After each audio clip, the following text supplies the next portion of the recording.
Bismillahirrahmanirrahim. Alhamdulillahirabbil alamin.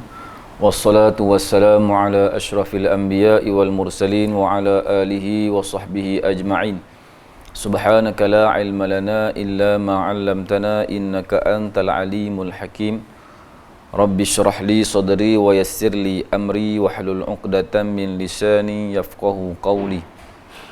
Rabbana yassir wa la tu'assir, Rabbana tammim bil khair, Rabbana yassir wa la tu'assir, Rabbana tammim bil khair, Rabbana yassir wa la tu'assir, Rabbana tammim bil khair.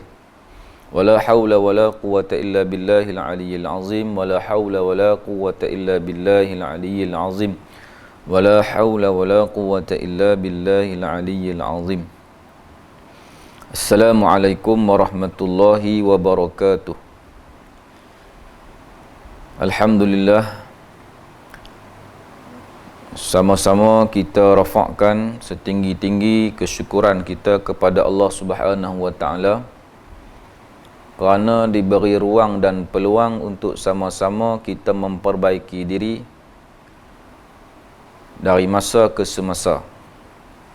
Maknanya dari semalam ni kurang elok, hari ni azam-azamnya nak lebih elok daripada yang semalam. Okey, untuk yang dimaksudkan yang elok tu maknanya kita dah tunai dah apa tuntutan agama kepada diri kita sendiri. Dari segi ilmunya sudah berusaha sehabis mungkin untuk mempelajari ilmu-ilmu fardu ain. Yang mana ilmu fardu ain ni seperti maklum ada 3, tauhid, fiqh dan tasawuf. Dipanggil 3 serangkai lah dalam ilmu fardu ain. Baik. Jadi kita nak sambung pada perbahasan yang sebelum ni. Kita berhenti pada perkataan segala puji dah selesai. Kemudian pada hari ini kita nak sambung pada perkataan dan salawat dan salam. Qala musannif rahimahullahu ta'ala wa nafa'ana bi'ulumihi fid daraini amin. Dan salawat dan salam adalah keduanya bagi Nabi yang dibangkitkan kepada sekalian alam kerana rahmat. Lafaz Arabnya wassalatu wassalamu ala sayyidina, kepada sayyidina penghulu kita, iaitulah Nabi Muhammad sallallahu alaihi wasallam. Salawat ni kalau diiktibarkan kepada Allah dipanggil rahmat. Diiktibarkan kepada malaikah dipanggil istighfar. Kalau diiktibarkan kepada manusia dipanggil doa. Iktibar ni bahasa Arab, bahasa Melayu dah. Kita buat kira-kira. Kalau selawat ni kira-kira daripada Allah dipanggil rahmat. Nah, tu iktibar. Bila sebut doa maknanya permintaan. Permintaan daripada orang bawah kepada orang atas. Daripada orang yang kurang kepada orang yang lebih. Daripada orang yang hina kepada orang yang mulia. Kita, permintaan kita hanyalah kepada Allah. Kita ni hamba minta kepada Tuhan. Okey, itu selawat. Dan salam. Salam ni bahasa Arab Melayu dah sejahtera. Sejahtera daripada aib dan kecelaan. Nabi itu sejahtera daripada aib dan kecelaan. Mana tak ada cacat celah pada Nabi. Sebab Nabi makhluk yang istimewa yang Allah buat. Afdalul khalqi alal itlaqi nabiyuna. Semulia-mulia ciptaan ialah Nabi kita. Semulia-mulia ciptaan. Jadi tak ada lah cacat celah. Selawat dan salam ni adalah turun keduanya. Takdir sikit, adalah keduanya, yakni adalah turun keduanya. Turun keduanya selawat dan salam tadi bagi nabi yang dibangkitkan. Dibangkitkan bukan bangkit daripada duduk kepada berdiri, bukan bangkit daripada tidur kepada jaga. Dibangkitkan mana dilantik ataupun ditobalkan menjadi ketua. Dibangkitkan, dilantik kepada ataupun diutuskan, diutuskan kepada sekalian alam. Pasal apa diutus Nabi untuk sekalian alam? Kerana rahmat. Ni pun dipanggil tiru daripada ayat Quran. Wa ma arsalnaka illa rahmatan lil alamin. Okey. Sebut pasal rahmat ni kasih sayang lah. Kasih sayang Allah kepada Nabi kita. Allah kata wa rahmati wasi'at kulla syai'. Bermula rahmatku tu wa rahmati wasi'at, luahnya atas tiap-tiap sesuatu, meratai yang kata rahmat. Dalam satu hadis qudsi yang mana bila Nabi Adam diberi lihat kan, mata Nabi Adam boleh nampak, bila buka mata ataupun mula daripada boleh melihat tu, tengok di hadapannya ada nama La ilaha illallah Muhammadur Rasulullah. Nama siapa yang digandingkan, yang disandingkan kepada nama Allah. Bila nama seseorang disandingkan,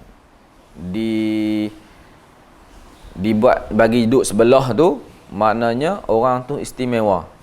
Jadi timbullah persoalan daripada Nabi Adam alaihissalam kepada Allah Subhanahu wa taala. Siapakah Muhammad? Ya Tuhanku, siapakah Muhammad ni yang boleh duduk sebelah? Lepas tu Allah berfirman dalam hadis qudsi, laulahu ma khalaqtul aflaq. Kalau tidak kerananya aku tak buat cakrawala semua alam ni. Aku tak buat. Pasal dialah aku buat semua alam, langit, bumi, tumbuh-tumbuhan, haiwan, termasuklah kita, jin, malaikat semua. Sebabkan apa? Sebabkan rahmat, kasih sayang Allah itu melalui Nabi Muhammad sallallahu alaihi wasallam. Jadi kita pun dah kata rahmat, kena tunjuklah pula kasih sayang kita kepada Nabi Muhammad sallallahu alaihi wasallam. Habis tu. Yang bersabda ia, siapa? Yang bersabda ia Nabi, bahawasanya Allah Ta'ala tiada menilik ia Allah kepada rupa kamu, dan tetapi menilik ia Allah kepada segala hati kamu. Lafaz Arabnya, innallaha la yanzuru ila suwarikum walakinallaha yanzuru ila qulubikum. Setengah riwayat, innallaha la yanzuru ila suwarikum wala ajsamikum. Allah Ta'ala ni tak tengok rupa parah kamu, tak tengok bentuk tubuh badan kamu. Allah tak tengok yang tu semua. Allah tak tengok. Jadi yang tempat tatapan Allah Ta'ala, tempat pandangan Allah Ta'ala, tempat tilikan Allah Ta'ala tu kat mana? Walakinallah, akan tetapi tilikan Allah, pandangan Allah, tatapan Allah itu ila qulubikum, kepada hati-hati kamu. Kalau hati itu baik, luaran pun nampak baik. Sebab hati diibaratkan seperti raja. Kalau raja baik, rakyat jelata akan turut baik. Kalau hati baik, mata dia akan pandang benda-benda yang baik. Kalau hati baik, kaki berjalan pada tempat-tempat yang baik. Kalau hati baik, pikiran, idea semua ke arah kebaikan, tangan ke arah kebaikan. Sebab apa? Sebab hati itu baik. Mana raja yang baik. Sebab tu Nabi kata, ketahuilah dalam tubuh manusia itu ada seketul daging. Kalau daging itu baik, maka baiklah seluruh jasad. Kalau daging itu buruk, jahat, maka buruklah sekalian jasad tu badan kita. Ketahuilah seketul daging itu ialah hati. Hati itu makna hati yang rohani, bukan hati yang duk pam darah tu. Itu hati jasmani. Yang tu hati kena, kalau masalah pergi jumpa doktor hati lah.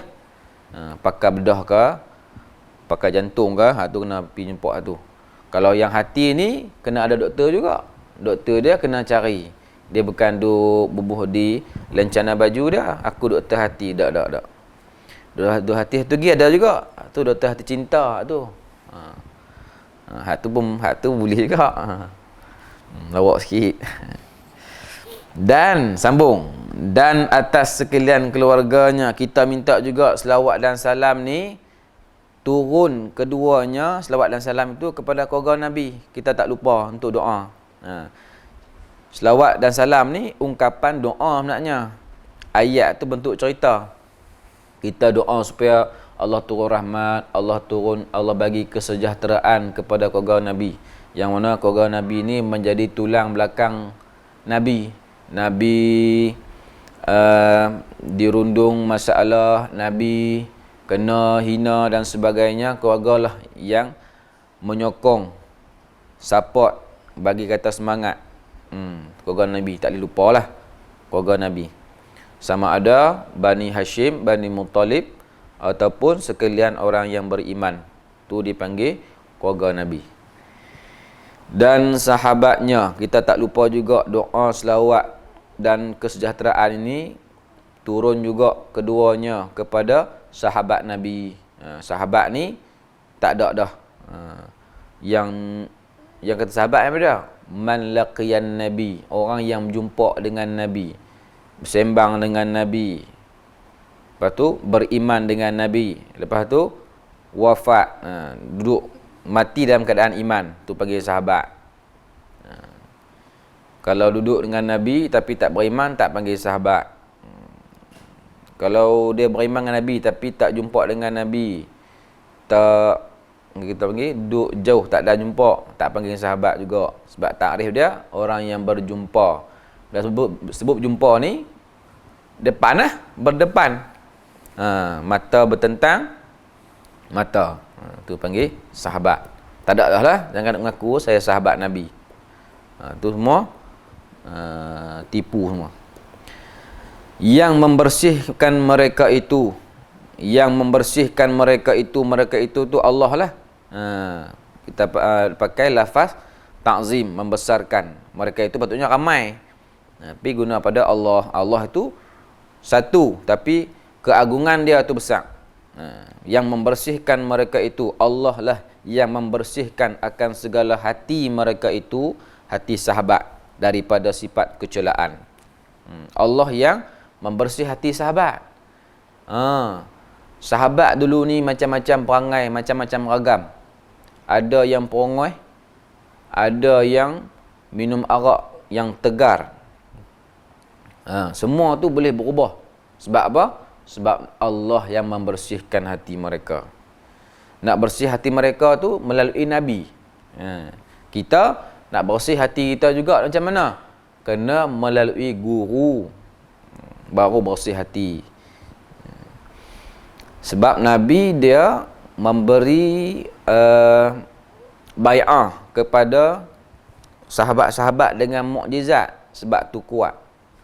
Sebab tu kuat. Daripada jahat terus berubah 360 darjah, jadi yang terbaik-baik manusia. Sebaik-baik manusia sahabat. Tu. Yang mana dulu ni perongoi, jadi elok. Perongoi ni pemarah. Habis. Dan menghiasi mereka itu, dan Allah juga menghiasi mereka itu akan dia hati. Mereka itu akan dia hati dengan perangai-perangai yang baik dan sifat kepujian. Dan menghiasi, membersih, dan menghiasi mereka itu Allah akan dia hati dengan perangai yang baik. Bila dah sifat kecelaan tak ada dalam hati, maka datanglah sifat kepujian. Kita buat misal macam ni. Satu gelas ataupun satu tempat, bila ada benda lain tak boleh masuk. Contoh, satu gelas, kalau ada kekotoran dalam tu, kita nak buah ayak tak? Kita tak boleh buah ayak. Sebab ayak tu untuk kita minum. Jadi macam mana nak boleh minum? Dengan cara kita buang dulu kekotoran tu. Basuh, bagi bersih dulu, baru bubuh ayak untuk kita minum. Kalau ada kotoran, kita bubuh juga dalam cawan tu ayak, kita tak boleh minum lah. Jadi sia-sia perbuatan tu. Maknanya hati kita satu, dalam hati tu pastikan dikeluar sifat-sifat kecelaan, baru boleh masuk sifat kepujian, mahmudah. 10 perkara masuk dalam tu. Sifat kecelaan, sifat kepujian, benda sifat yang berlawanan. Bila berlawanan tak boleh duduk sekali. Dia kena berasingan ataupun salah satu saja boleh duduk. Macam gerak dan diam. Misalnya gerak dan diam. Okey. Gerak tangan kita. Mana boleh duduk sekali gerak dan diam dalam satu masa? Tangan kita bergerak ni. Bergerak. Okey. Bila ada gerak, diam tak ada. Bila kita diam, gerak tak ada. Maknanya benda berlawanan tak boleh berhimpun dalam satu masa. Macam tu jugalah. Bila ada ikhlas dalam hati, riak tak ada. Bila ada tawaduk dalam hati, takabur tak ada. Tu dipanggil macam tu. Jadi macam mana nak kekalkan sifat kepujian tadi dalam hati tu? Maknanya kena berlaziman berbuat baik, kena berlaziman memakan ubat-ubat yang jenis rohani. Tu. Ke depan ada sebut. Ini sebagai kita kata buah penarik. Buah penarik apa dia? Ubat apa? Tak cerita tadi.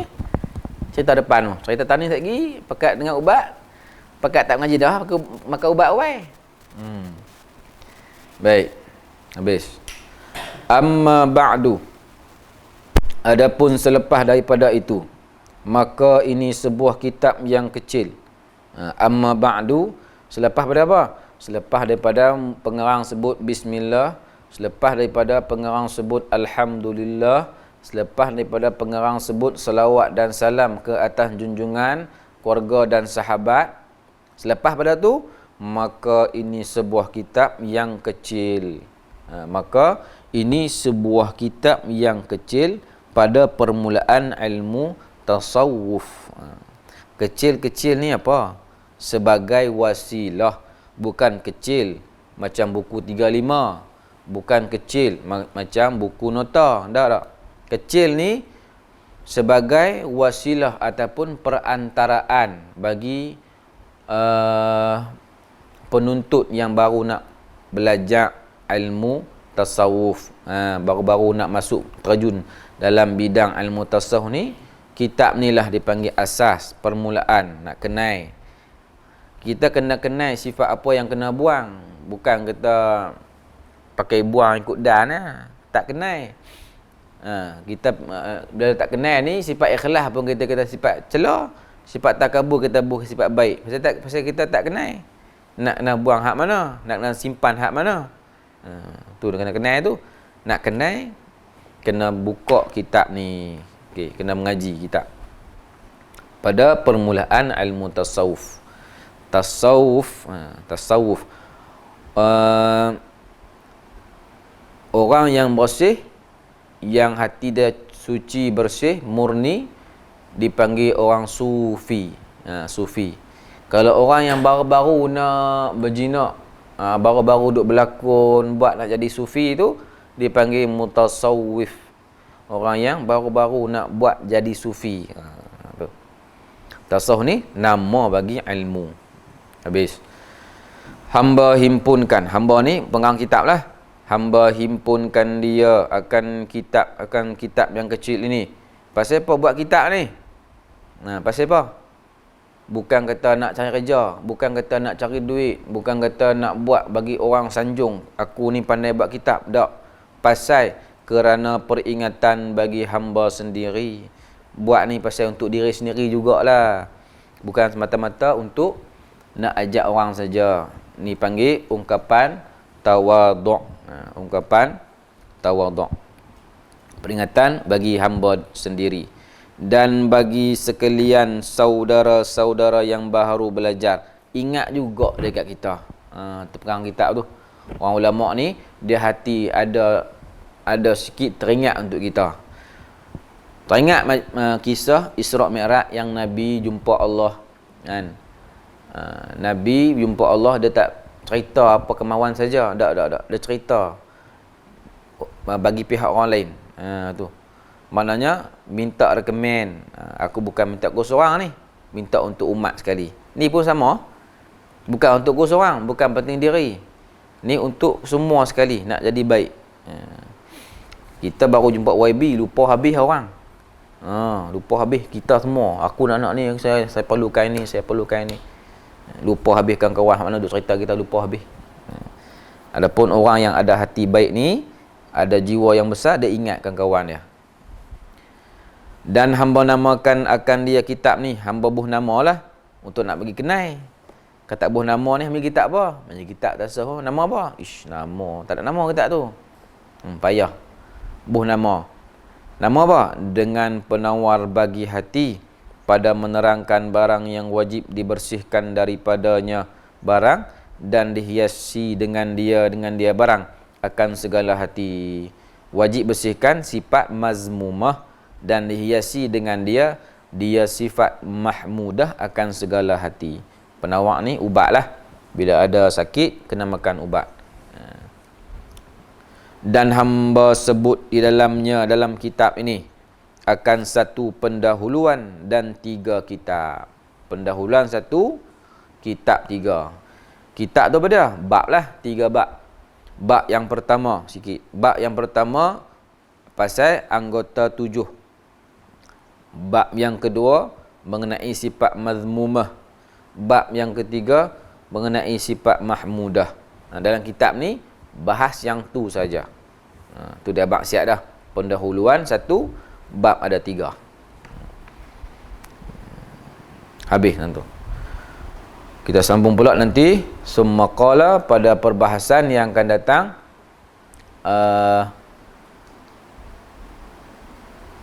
Dia minta doa lah. Lepas musannif minta doa lepas pada dia buat ni. Harapan dia.